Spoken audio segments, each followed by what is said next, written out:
In an era of increasing social isolation, platforms like Facebook and Twitter are among the most important tools we have to understand each other. They've become our places of public discourse. But these platforms are also powering deep social divisions online. So what can we do about that? Christopher Bale is a professor of sociology and public policy at Duke University, where he directs the Polarization Lab, examining fundamental questions of social psychology, extremism, and political polarization using social media data, bots, and the latest advances in machine learning. Bale is the recipient of Guggenheim and Carnegie Fellowships. His research appears in top journals such as Science, the Proceedings of the National Academy of Sciences, and the American Sociological Review. His book, Terrified, How Anti-Muslim Fringe Organizations Became Mainstream, was published in 2014 and received 3 awards and resulted in an invitation to address the 2016 Democratic National Convention. He's also the editor of the Oxford University Press series in Computational Social Science. Bale's book, Breaking the Social Media Prism, How to Make Our Platforms Less Polarizing, is the subject of tonight's talk. You can follow along with his interactive presentation using the link in the chat below. Please join me in welcoming Christopher Bale. Thanks so much, Candace, and thank you everyone for joining me tonight. Really excited to tell you about my new book here. So as Candace mentioned, this is going to be an interactive presentation. And if you'd like, you can follow along at home. The reason I encourage you to consider doing that is I'm going to be sharing some new technology, some apps, bots, and other types of tools that you can use to counter polarization on your own. Okay, let's get into it. I think it's no surprise to most of you that political polarization is on the rise here in the US. You know, we could talk about a lot about whether one kind of polarization is more prominent than another, but the one that seems to concern most of us social scientists is something called affective polarization, or our tendency to kind of hate the other side no matter what they say. So we're not even talking about policy ideas anymore. We're just talking about each other in largely negative ways. And for the first time ever, about 10 years ago, out-party hate exceeded in-party love or affection for your own party. And that's really a landmark where we start to get concerned that things are getting out of control. If you'd like to learn more about that research, there's a link in this slide to a recent study that some colleagues and I did in Science. Okay, so we could talk about lots of different drivers of polarization, but one that many people are very concerned about is social media, and specifically the concept of the social media echo chamber. So what we're looking at here is an app that we created in the Duke Polarization Lab that visualizes different types of Twitter users. So here we're looking at journalists. Each circle in this diagram here represents a different journalist or media organization. And the lines between them describe people who are following each other on Twitter. So if you're not a regular Twitter user, that means that you're connected on Twitter. And what I want you to take away from this interactive visualization here is that all of the red nodes are together and all of the blue nodes are together. What that means is that we're seeing ideological segregation among lots of different types of people on social media. You can try out this app through the link here in this slide. And you can also try visualizing other types of groups like politicians, journalists, and activists, and so on.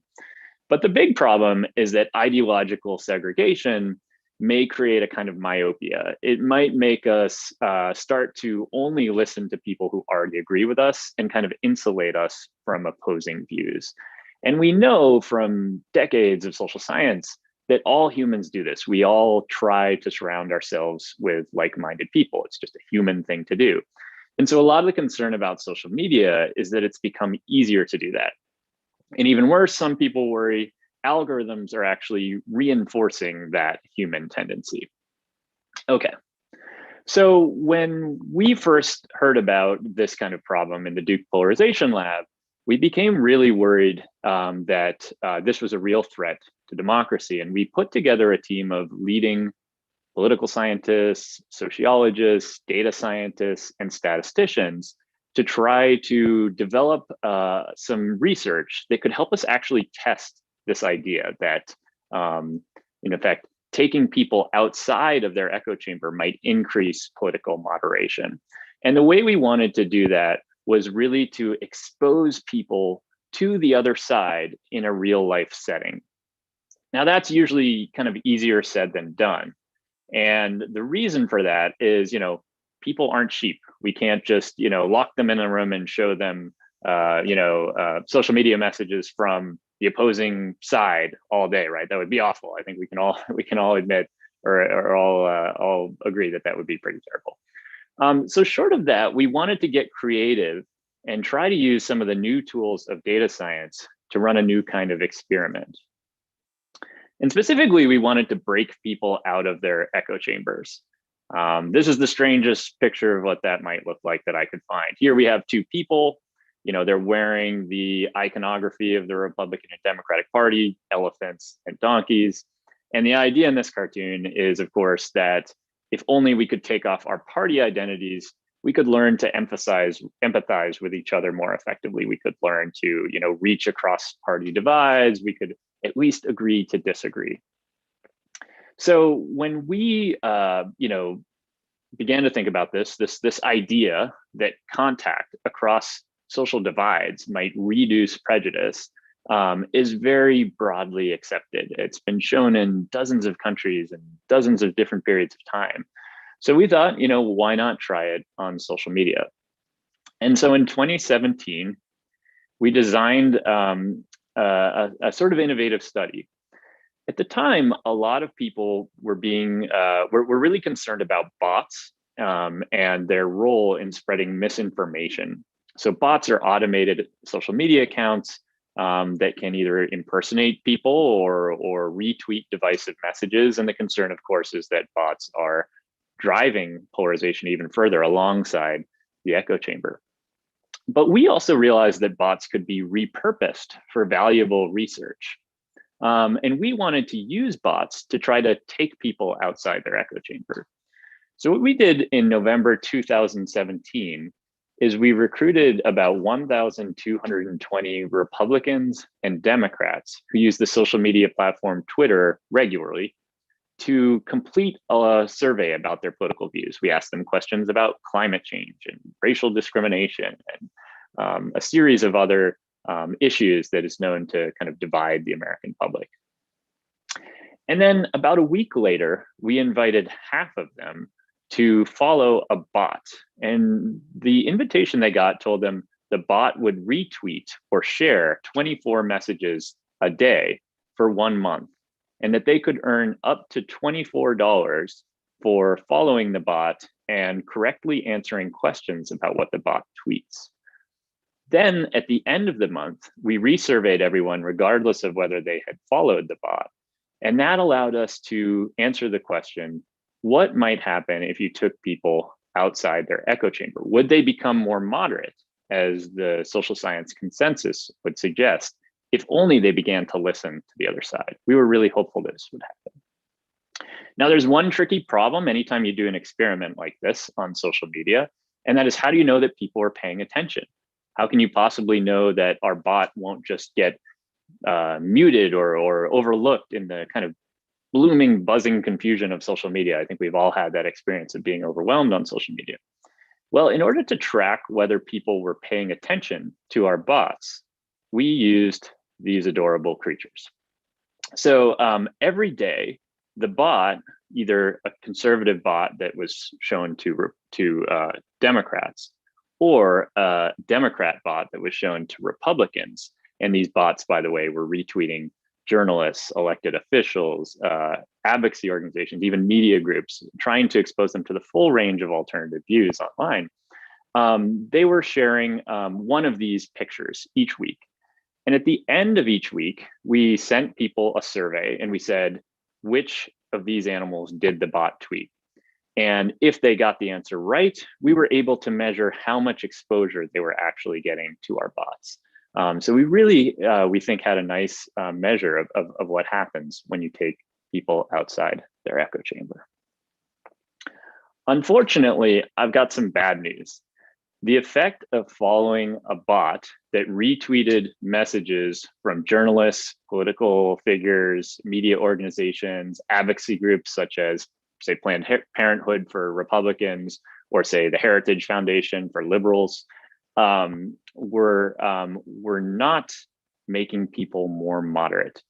And we didn't see anybody becoming more moderate. In fact, we saw exactly the opposite. So after 1 month of following our bots, as this slide shows, the people who were paying attention to our bots most, so here there's different levels of compliance with the treatment, how many of those cute animals I showed you the people could recognize, the more they could recognize, the more they became liberal in the case of Democrats, or conservative in the case of Republicans. So when we showed Democrats Republican messaging on social media for 1 month, they became slightly more liberal. They didn't become more moderate. When we showed Republicans Democratic tweets for 1 month, they became, unfortunately, substantially more conservative, almost as much as the overall shift in public opinion and polarization over a decade. So a lot. And this is exactly what we didn't want to find. Remember, we wanted to find that exposing people to people who are unlike them politically would help them moderate their views, it would help them empathize with each other, and would help them find common ground. And if you'd like to learn more about this study, there's a link down here. So the most important question, of course, was why did this happen? Why didn't people do what decades of social science would predict? Although on one hand, we had really great tools to try to answer this question. We had surveyed people at multiple points in time. We had collected millions of tweets that they produced before, after, and during our study. We collected daily slices of their social networks and could actually watch them, watch the human network evolving over time as we were running this, this first of its kind experiment with bots. And we could use this to drill down and get some intuition about what might be going on. But at the end of the day, we decided that it really wasn't possible to know why people had become more polarized when we exposed them to the other side, unless we could repeat the experiment and this time get to know people much, much better before, during, and after following the bots. And so what we did is 1 year after the original study, we launched a follow-up study. And in this follow-up study, we did in-depth interviews, long, lengthy, open-ended interviews with a much smaller group of Republicans and Democrats who use Twitter. We wanted to learn as much as we could about them, their earliest memories about politics, what they did the last time they logged into social media. We wanted to know what they thought about a range of issues: climate change, racial discrimination, President Trump, and so on. And so we spent much of 2018 getting to know about 80 Republicans and Democrats in this really deep and comprehensive way. Then we paid half of them to follow the bots again, and then we interviewed them again to try to get some insight about what actually happened when they followed the bots. Now, anytime we do this type of qualitative research as scientists, we have to choose between representativeness and detail. And so I'm going to tell you the story of one person who followed the bot, though my conclusions based upon this person generalize to this broader group of people. In other words, this person exemplifies what tends to happen when you take people outside their echo chamber. And the person I want to tell you a story about is a woman named, who I'll call Patty. I'm using a pseudonym here to protect her privacy and confidentiality. So Patty is a 63-year-old woman who lives in a town in upstate New York where the kind of industry has gone. She and her husband worked on a farm and later had to retire because of a medical emergency, and medical bills put them in a really tough spot. Now, Patty has never been that into politics. She nominally identifies as a Democrat. like many people in upstate New York. But on the other hand, she doesn't really have much love for liberal media either. So she really doesn't like Fox News. When we first met her, she found it very polarizing. And at the same time, she didn't like CNN either. She would say, well, CNN does it too. And most of the time, as we began to talk to Patty and meet her, and also importantly, we were able to observe her online and offline. We discovered that really Patty is the type of person who tries to avoid politics whenever she can. Now, one thing that's a little unusual about Patty is even though she identified with the Democratic Party, she actually had some conservative views. And this is actually true of most Americans. Most Americans don't neatly line up with either the Republican Party or the Democratic Party. Most people have at least one issue or one or two issues where they could be persuaded by the other party. And for Patty, these issues were immigration and government regulation. So Patty, despite being a liberal or a Democrat nominally, had strongly anti-immigrant views. She was really concerned that immigrants were taking jobs, that immigrants were getting benefits that she and her husband didn't get, and that immigrants, above all, were threatening American culture. She was really concerned about the ways that traditional American holidays, for example, now had to accommodate all sorts of other religious traditions. She was also really worried about government oversight and overspending. And she and her husband lived a very frugal life and thought the government should kind of stay out of the business. So on the face of it, Patty seems like the exact type of person for whom Trump-style populism might appeal. She was already not very attached to the Democratic Party. She already had some views that were in line with Republican ideology.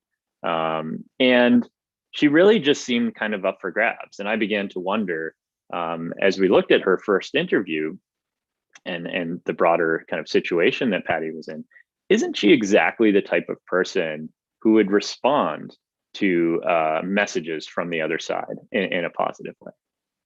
And so when we began to slowly turn up the number of messages from Republicans in her Twitter feed each day, we were really interested to see what was going to happen.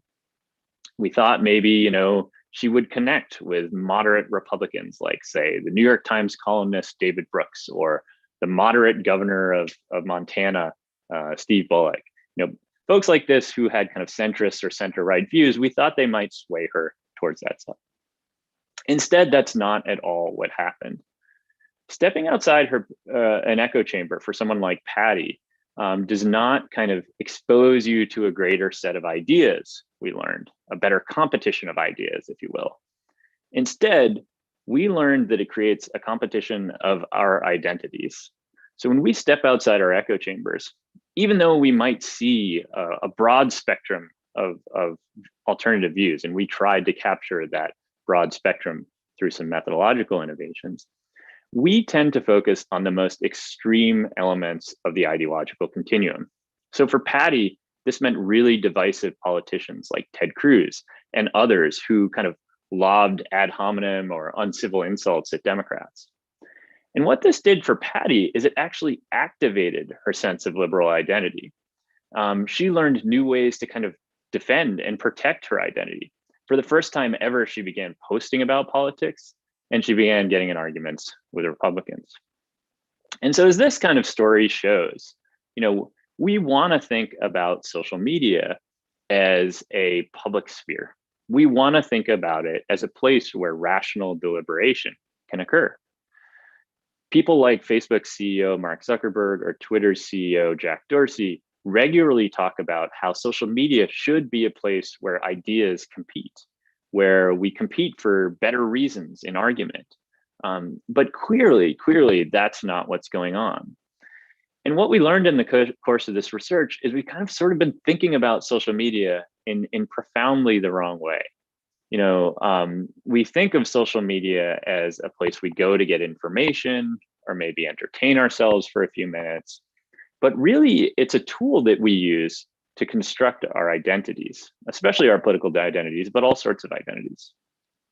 So social scientists like me have known for a century or more that people, what makes us human is that we tend to experiment with our identities. Each day, whether we know it or not, we tend to present different versions of ourselves, observe how other people react to those versions of ourselves, and then cultivate the identities that give us a sense of status or make us feel good about ourselves. And we do this each day until we kind of hone in on the identity that works for us. So before social media, we were somewhat constrained in what types of self-presentations we could use. We could, for example, maybe emphasize some parts of our identity a little more than other, but we couldn't escape things like our gender or our age or maybe our race.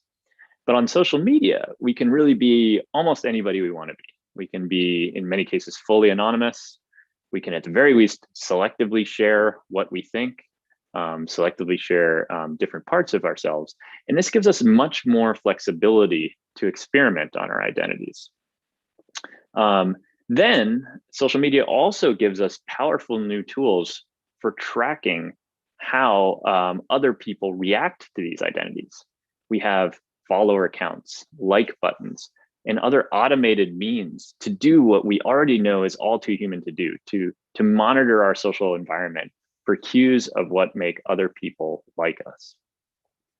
So the problem is that we are, of course, very bad at doing this. We are very bad at monitoring our social environment for cues about which identities are working. And we tend to misjudge the way that other people think about us. And that has enormous complications for American democracy and really democracy around the world if we continue in the same direction.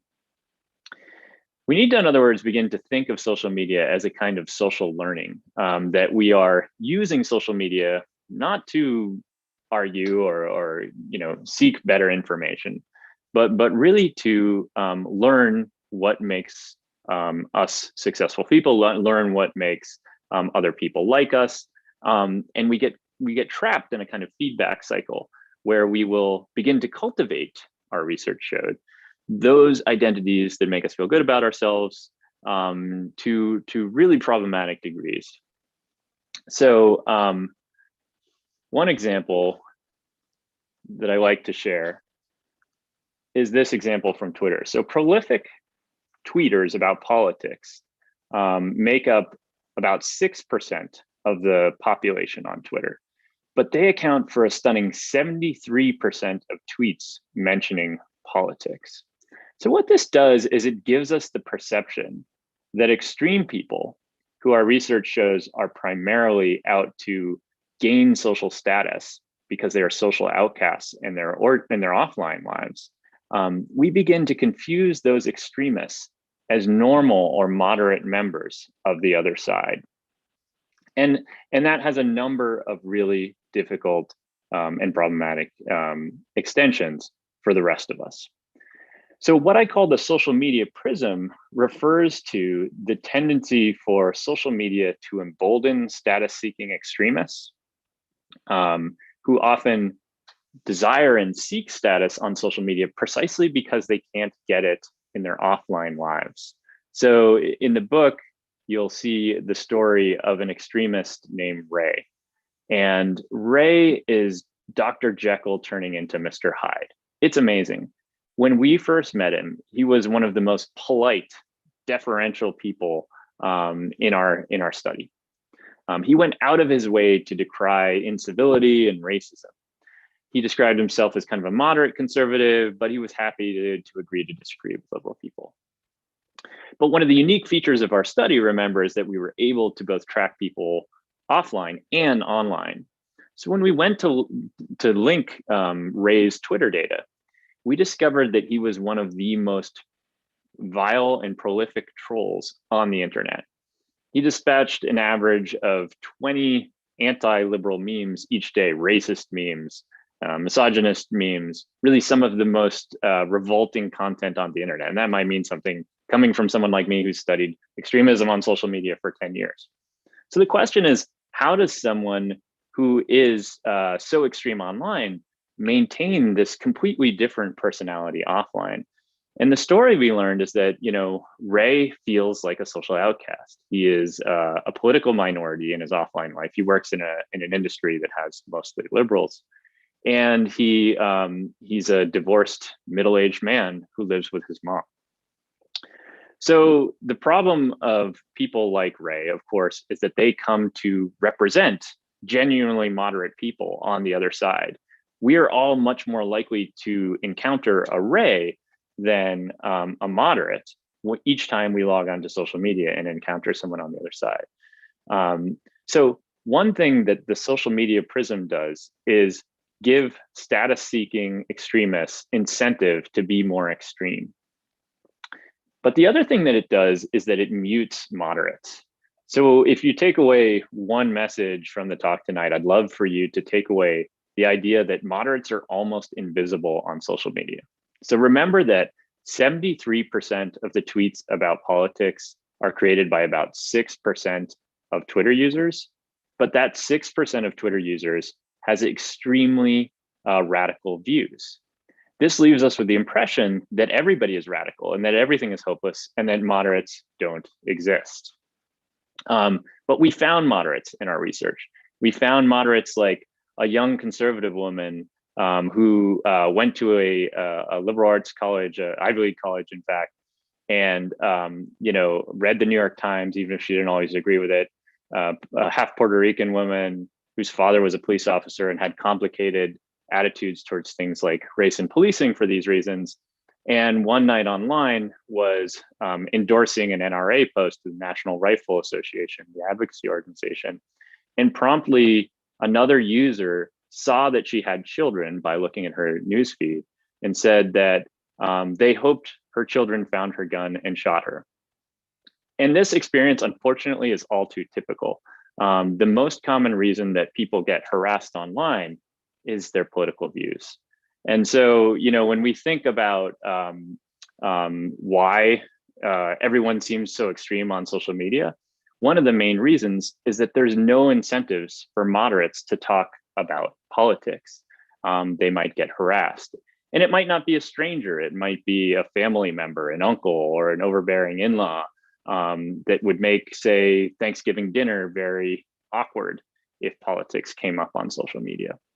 And for a variety of other reasons, including general apathy and concern for their profession or their family life, a lot of moderate people simply don't engage online.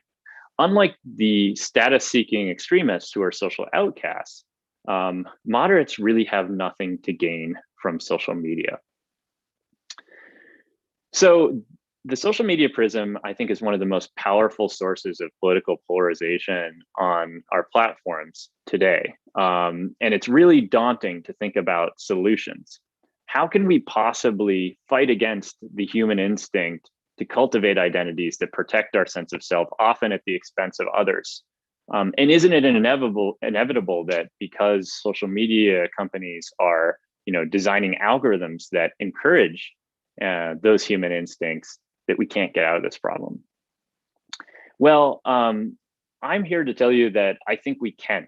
I am cautiously optimistic that we can reverse course. And here's why. If we look at all of the common explanations of why people get polarized on social media, there's really three. We already talked about one of them, the echo chamber.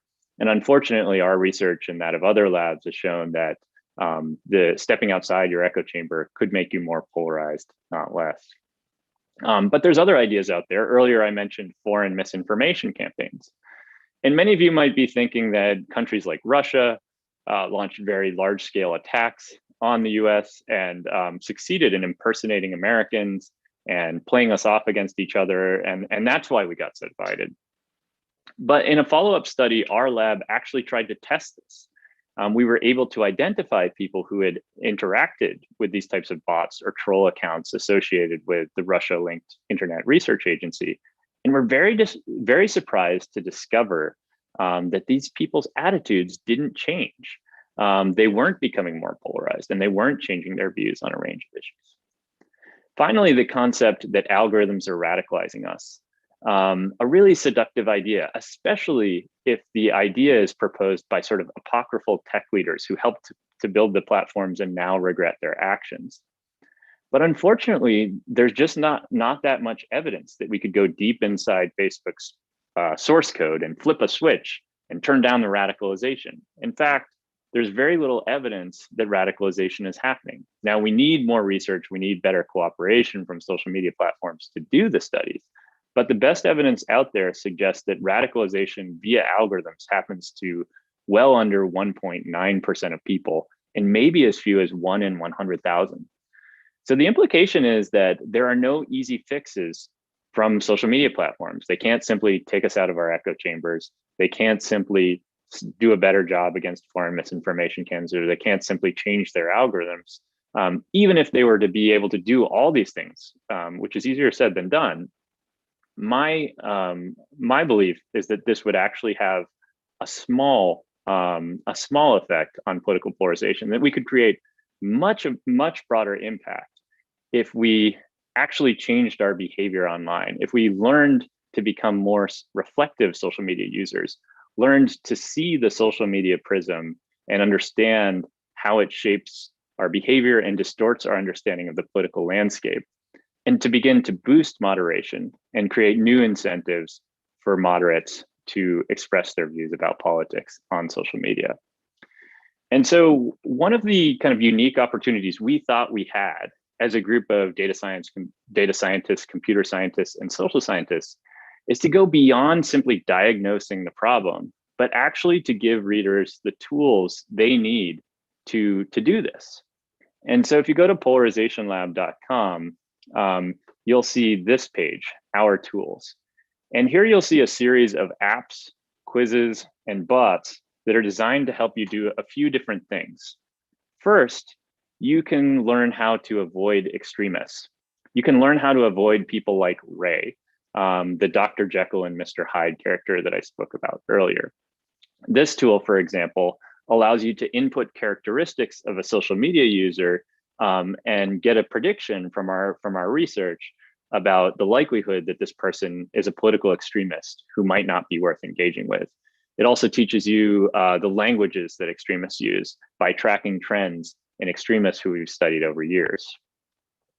Second, we want to create some introspection among social media users themselves. So this app allows you to put in your Twitter handle and get a measurement of how your tweets represent you in the ideological spectrum. Are your tweets very liberal, or are they very conservative, or are you in the middle? Why might you want to do this? Well, remember that the social media prism can distort what we look like online and off. And so one of the most important things we can do is to learn to become aware of whether the person that we want to be offline is really being reported and presented online, or are we just really always rooting for our team and trying to take down the other side? And so this app and this app allow you to take a quiz to place yourself on an ideological continuum compared to all Americans, but then also compare yourself to all Twitter users. So again, these tools are designed to help you avoid extremists and to learn how to see the social media prism. But we need to do a lot more than that. Awareness is great, but it won't scale. We'll all become lazy probably and snap back into our habits. So at the same time that we need more awareness, we also need to boost moderation. Right now, the incentive structure on social media is misaligned. We know from our research that the easiest way to get a lot of likes or followers on a place like Twitter is to simply say something extreme about politics. And pretty instantaneously, you'll get likes from lots of people who share those kind of extreme views. Moderates, on the other hand, have almost no incentive to tweet about something moderate or to try to pull the conversation towards the center. They might fear reprisals from the other side, or maybe even their own side. And so what we wanted to do is to try to incentivize people to act in a more moderate way by creating what we call the bipartisanship leaderboard. And so here you can see a ranking of politicians, journalists, advocacy organizations, and news organizations according to the degree to which their posts resonate or are liked by members of both political parties.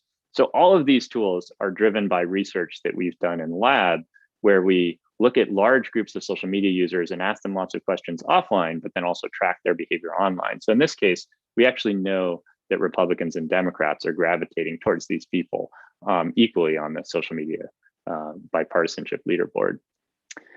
We've also created bots that retweet the messages of leaders on the bipartisanship leaderboard, and you can learn more about them here.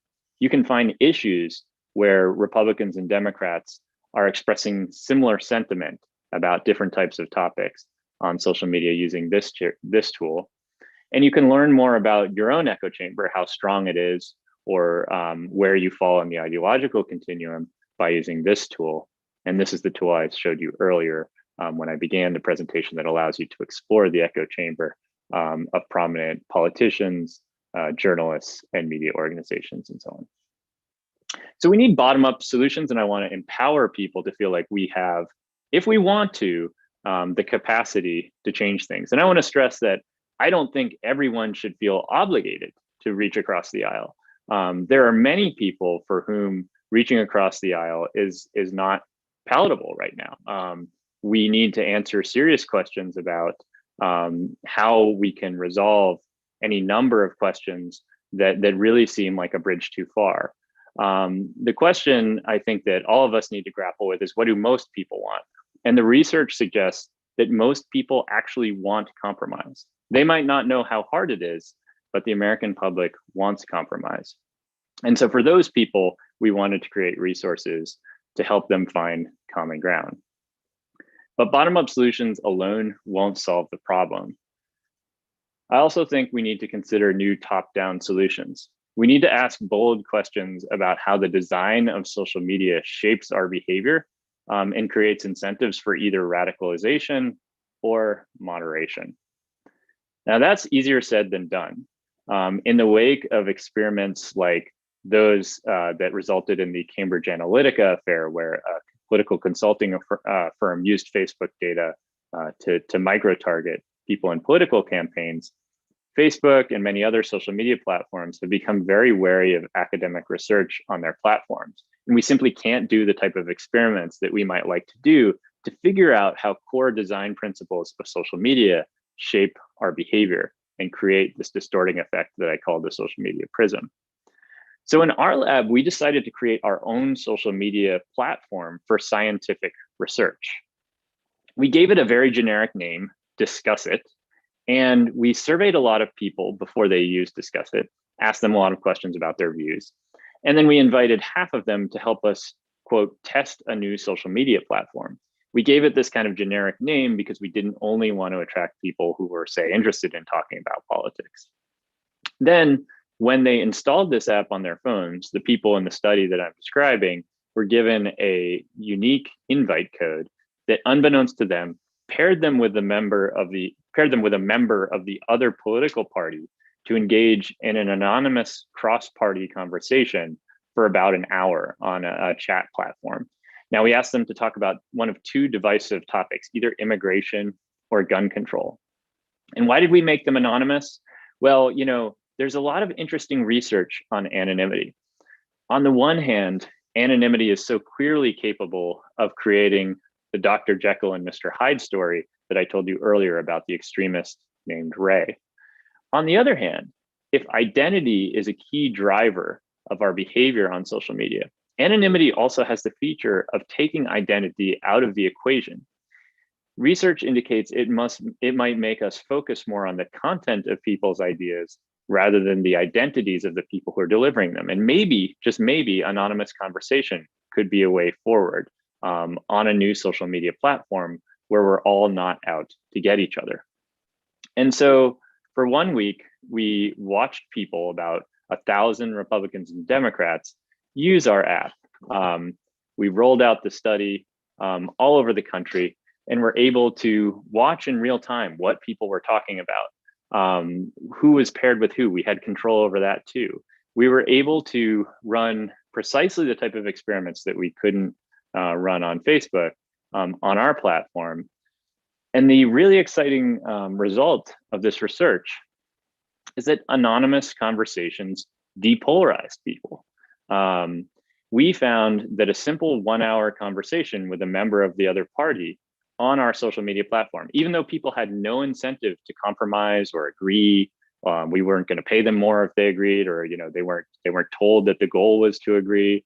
A simple conversation resulted in a substantially lower polarization index, which we created by measuring a lot of their different views together. Now, one thing that's particularly interesting to me is that the power of these anonymous conversations was even stronger for Republicans. If you remember our first study, the study where we paid people to follow bots that exposed them to the other side, I told you that liberals became a little more liberal when they followed a Republican bot, but Republicans became much more Republican when they followed a liberal bot. So here in this follow-up study, we actually found that anonymous conversations were making Republicans depolarize more, which was great news to the extent that our initial experiment had made things worse.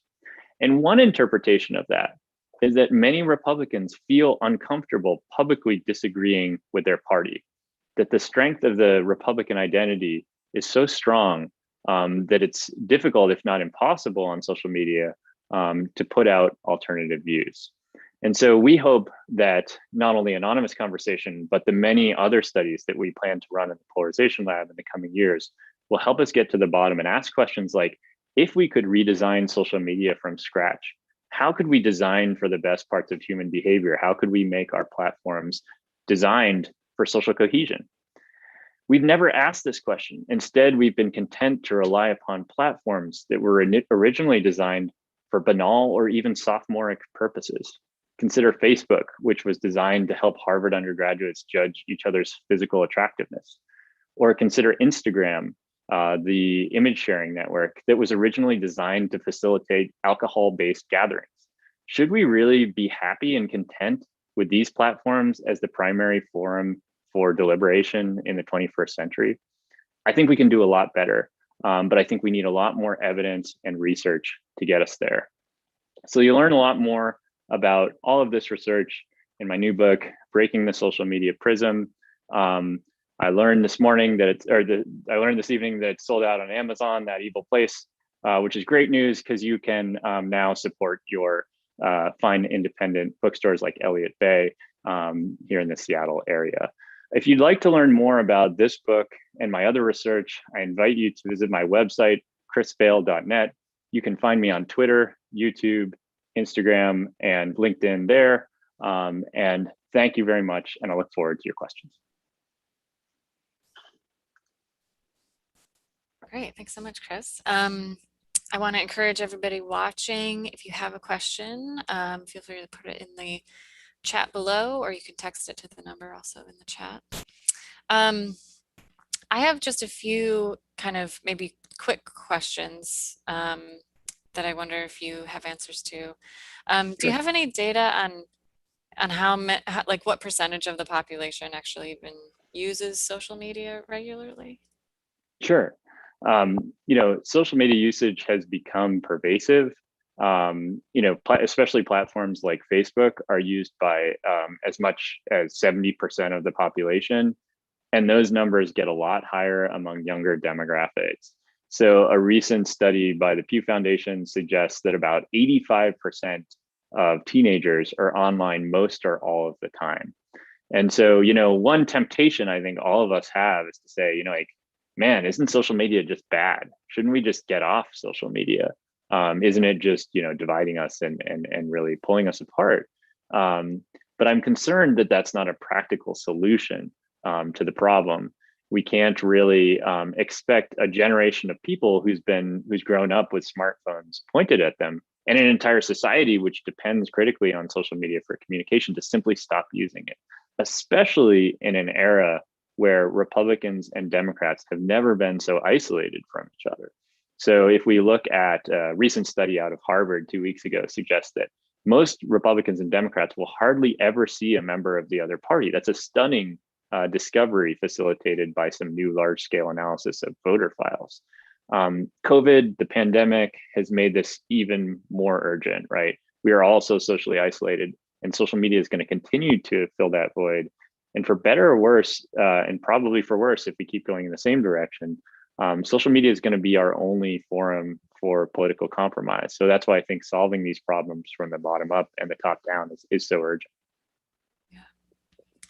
Did you look at any of the social media platforms outside of some of like the just the biggest ones? Because I think in my mind, this is just the internet. It's just like all, Yeah. almost everywhere you look, we have division, but is that maybe that's not entirely true. No, I think you're right. I mean, the same dynamic where people have unprecedented flexibility to present different versions of themselves. I mean, that's like so many, like you say, so many social media platforms, or really the internet allows you to do that, right? I think though there are probably differences across platforms. Though a lot of our research was on Twitter, we did study Facebook users in detail and ask people questions about how they behave on different platforms. And there's really interesting questions that we just need more research on there. So one example is the somewhat new viral video sharing platform TikTok, which some people in the audience may remember was responsible for organizing one of the protests against the Trump rally. Now, if you never used TikTok, it's this very strange platform where you see a video and you scroll, and then you see another video. And so what's unusual about the platform is that it learns from your behavior. So if you are scrolling a lot, it's going to show you much different things. And if you watch, it's going to show you more of the thing that you're watching. And so what's interesting is when you think about politics here, like what are you going to watch about politics? If you're seeing your side, reflected, you're probably, well, I already know, if you're a liberal, I already know who Joe Biden is, or if you're a Republican, I already know who Trump is. I don't really care what this person saying about Trump on TikTok. But this might, if you are unfamiliar with the other side, you might be curious and start kind of watching the other side's videos, and by virtue of that, get served more and more of these videos. And that's an example of a dynamic that we just don't understand yet. I mean, again, if we're optimizing for engagement instead of moderation, what we need to do instead of optimizing for engagement, measuring whether people engage and then giving people more of it, what I think we need to optimize for is people whose posts appeal to broad groups of people. It doesn't even need to be about politics. Imagine a social media where your feed, the order in which messages you receive, was ordered according to what the broadest and most diverse group of people found important or interesting. That would, in a way, kind of optimize democracy. It would allow us to find more efficient points of overlap. But clearly, that's not what we have right now. Um, do you, well, I think I'll ask this one first. Can you talk a bit more about some of the differences between the platform that you created versus Twitter and Facebook? Were the same incentives to like or dislike or share a post? Were those same incentives there? How much did they Well, mirror? one thing we can't know for certain is whether the depolarization that we observed happened partly because people simply went to a new platform. If you think about it, when you log on to Facebook or Twitter, it's kind of familiar. You know kind of what you're going to get. If you go on Facebook, you're probably connecting with friends and family. If you're going on Twitter, which is by default public network, you're going to get exposed to many more diverse people, right? So you might be prepared for different types of engagement.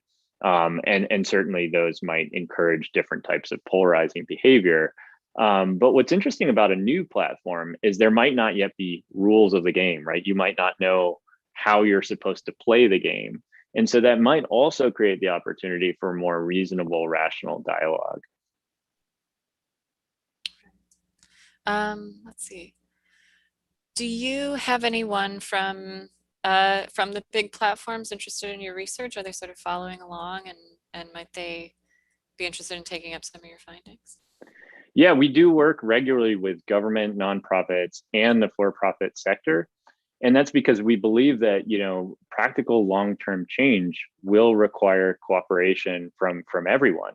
Though we think, user-driven behavior is a huge and underappreciated part of the problem, we would never want to say that social media platforms are blameless. And they would, I think many people who work inside social media platforms would say this too. They can do better and they must do better.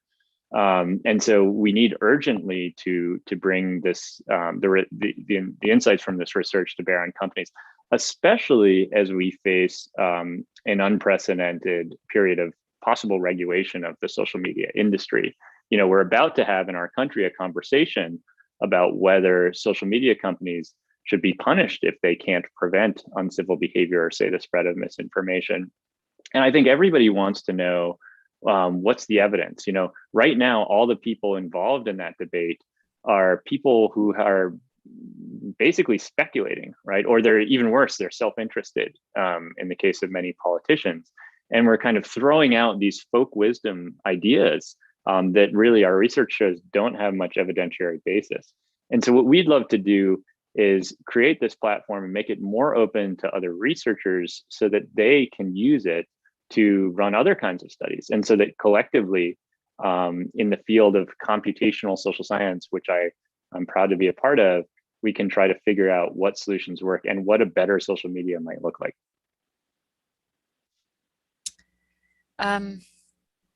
One of the problems seems to be people's misunderstanding of social media,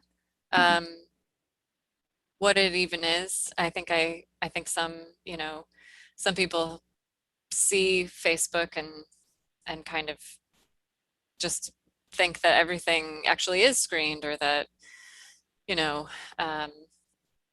that it's almost like it almost is like a news source. Do you think that one of the problems is that people are just not educated enough in understanding what social media is, or do you feel like that's an issue that's soon to go away because we've had it for a while? Yeah, I absolutely think we could do a better job educating people about social media. You're absolutely right that a lot of people don't understand very basic aspects of social media. So for example, some people, like you say, think of Facebook as the news. Other people don't realize that Twitter is public, that other people can read their posts, for example. So certainly we need some education in this space. We need, especially for young people, to train them to learn about the gap between social media and reality in all sorts of spaces, not just politics. We need that intervention, I think. We need to educate people about why things appear and get traction on social media. And above all, tell them that, we're seeing a very selective part of people's lives, and we're seeing a very selective group of people. And in the case of politics, that means that we're seeing the most extreme elements of the ideological continuum. We're not seeing the moderates, and we're all asking ourselves, is there a middle? Is there only extremism? Is this the only, are we just going to hate each other more? And I think what we all need to learn is there are moderates out there, and there are people who want to compromise. Most Americans want to compromise. Maybe an anonymous platform could help them do that. But certainly education, online, offline, would be great. In the beginning of your presentation, you mentioned that, and I think I heard this right, that we don't have as much love within our party affiliations as much as we hate everyone else. Is that sort of an inherent issue as well that we need to work on? Like, do we need to work on, building or reforming our own affiliations and making those stronger, or is that kind of working against what we're trying to solve here? Yeah, I think that's a great question. The heart of the matter is, who are we going to be as a people? We are hating each other more than ever, and we are hating the other side more than we love our own side, and those are really troubling developments. But one thing that I'm pretty sure won't work is to try to fight the other side into accepting our position. Like, identities aren't things that we can easily change. One of the strange and kind of mystical things about social science is that often attempts to shape human behavior have completely unintended consequences. We might, in trying to persuade people, we might make them double down on their pre-existing views, or they might just not care.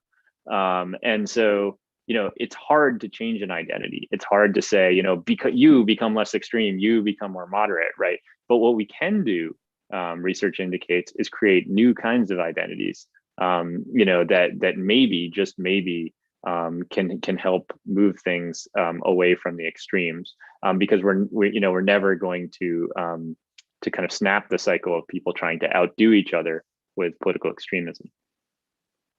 Yeah, when you were talking about the finding that that people actually didn't, you know, they just kind of became more either liberal or conservative. I felt actually not very surprised by that. Yeah. Let's see. I think I've got one more question. Um, Great. how much would you say the polarization is evidence that our communities in real life are actually falling apart or non-existent? People move away from where they grew up so much now. We don't have the same robust community groups like we used to have. Should we focus on trying to create more of those outside of the internet community? Yeah, I would absolutely, even though I would rather people not delete their accounts, because I think we do need to all work together to make social media better, I would absolutely say that offline interactions could help depolarize. In fact, some research from the University of Pennsylvania shows that a 10-minute in-person interaction between a Republican and Democrat can improve their ratings of each other by about 50%. I mean, a huge number from a very brief encounter. So we do know that when we humanize each other offline, we have better conversations. But to the broader point about, how polarized are we offline, the answer is interesting. On the one hand, there's tons of misperceptions there too. So if you ask a Republican, who do you think the Democrats are? They will tell you Democrats are young, they're mostly minorities, and they mostly live in cities. And then if you ask, Democrats, who are Republicans, they'll tell you, well, Republicans are all old, wealthy, they make over $200,000 a year, and they're all evangelical Christians. In reality, the average Democrat and the average Republican is a middle-class white person who lives in a suburb. And so research has shown that when we correct these misperceptions, we actually see much more favorable attitudes towards the other party. So certainly there's a lot we can do offline. And I would never say, we shouldn't work offline as well. But certainly to the extent that we're all moving more and more online, I think a lot of our attention has to be focused in that space too. Yeah. Great. Well, thank you so much for this talk tonight. I loved the interactive element that you brought to it. That was really fun. Great. Thank you so much for having me. It was really a pleasure. Yeah. And I want to thank the audience as well. If you're interested in purchasing a copy of Chris's book, you can follow the link in the chat. That's going to take you right to Elliott Bay. You can purchase from them and keep it local. Well, I hope that next time that we are able to host you, that we can have you in person. But until then, I hope you stay safe and have a great night. Thank you, Candace. And thank you, everyone.